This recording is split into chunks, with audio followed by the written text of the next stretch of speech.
आहे विदुर. तर विदुर यांच्याकडे एक छोटासा दोन श्लोक आहे, तो मी अगोदर म्हणते. आत्मज्ञान समारंभ दीक्षा धर्म नित्यता यथार्थांना कर्षंती स पंडित उच्यते. ज्याला कोणतेही लोभ किंवा लालसा नाही, तो नीतिमत्तेपासून दूर नेत नाही, जो सहनशील आहे तोच खरा नेता. माझ्या आता कवितेचा प्रकार जो आहे तो मुक्त छंद आहे. महाभारताच्या काळोखात सत्याचा दीपस्तंभ, धर्मनिरपेक्ष, नैतिकता, न्यायप्रिय, निर्भय, तो निडर असा विदुर नसे त्याच्याकडे शस्त्र ना धनुष्य ना सिंहासन, नसे त्याच्याकडे शस्त्र ना धनुष्य ना सिंहासन, फक्त त्याच्याकडे धर्म, नीती, विवेक आणि सत्याचे असेल. फक्त त्याच्याकडे धर्म, नीती, शिक्षक आणि सत्याचे असेल. हस्तिनापुरातील सभागृहात द्रौपदीचा अपमान, प्रत्येक जण मूक ज्ञान केलेली शस्त्र, जणू मंत्रांनी भारावलेले पण मनांनी हरवलेले वेगळी पुरुषार्थ. परंतु धर्माचं ओझं उराशी ठेवून विदुर एकटा उभा ठाकला.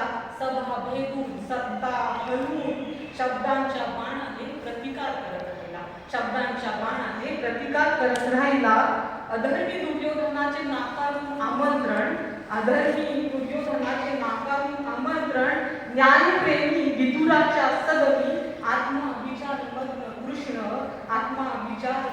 कृष्ण, सत्य धर्म हाच मार्ग मनाशी केला निर्धार. शांतीयुत होऊन पांडवांचे मांडले युद्ध न घडो हाच विचार. जेव्हा नीती धर्म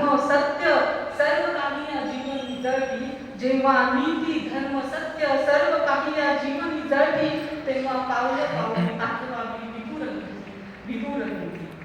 अधर्माला विरोध करणारा सत्यासाठी एकटा उभा राहणारा, स्वार्थी सत्तेच्या गोंधळात विवेकाचा दीप पेटवावा.